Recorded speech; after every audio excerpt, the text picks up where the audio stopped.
Friends, welcome to my channel Priya logs. అందరికీ very good morning. చాలామంది గారెలు వడల్లోకి చికెన్లు లేదా నేనైతే చట్నీస్ కోసం మాట్లాడుతున్నాను. ఎవరు చూసినా పల్లి చట్నీ చాలా రేర్గా టమాటా చట్నీ తింటారు.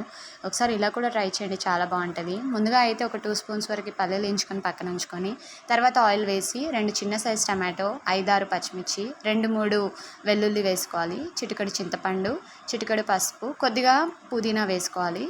ఇంకా ఒక 10 నుండి 20 వరకు ధనియాలు కూడా వేసుకొని బాగా ఈ విధంగా ఉడికించుకొని చల్లార్చుకోవాలి. నేనైతే ఇది గారెల్లోకి చేస్తున్నాను అనమాట చట్నీ. నేను గారెలు వేసాను, ప్లెయిన్గా వేసాను. ఇంకా అలా నాకు నచ్చలేదని చెప్పేసి ఈరోజు కొత్తిమీర, పుదీనా, కరివేపాకు, పచ్చిమిర్చి, ఆనియన్ ఇవన్నీ వేసి చేసుకున్నాను.